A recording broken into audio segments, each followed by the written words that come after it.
இன்னைக்கு நேற்று ஒரு டிவியில் செய்திகள் பார்த்தேன். புதுக்கோட்டையில் ஒரு இடத்துல ஒரு பனைமரம் அளவுக்கு மண்ணை ஃபுல்லாக திருடி வச்சுருக்கான், செம்மண்ணை. அப்போ ஒரு இடத்துல காசு கொடுத்து தூர்வாராமல் அந்த காசை அடித்து கொள்ளை அடிக்கிறீங்க. ஒரு சைடு மண்ணை தூர்வாரி கொள்ளை அடிக்கிறீங்க.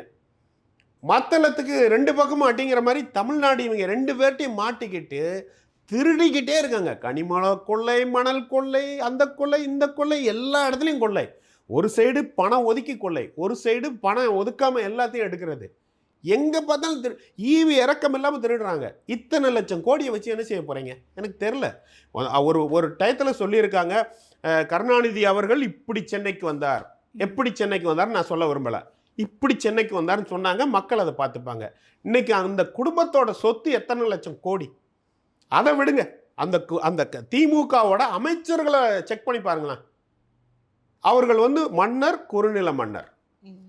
ஈவன் திமுகவில் ஒரு வட்ட செயலாளர் கூட அவன் பையன்தான் வட்ட செயலாளராக வர முடியுது. கவுன்சிலர் அவன் பிள்ளை தான் கவுன்சிலராக வர முடியுது. அங்கே உள்ள தொண்டர்கள் எல்லாம் கடைசி வர போஸ்டர் ஓட்டுறதுக்கு தான்.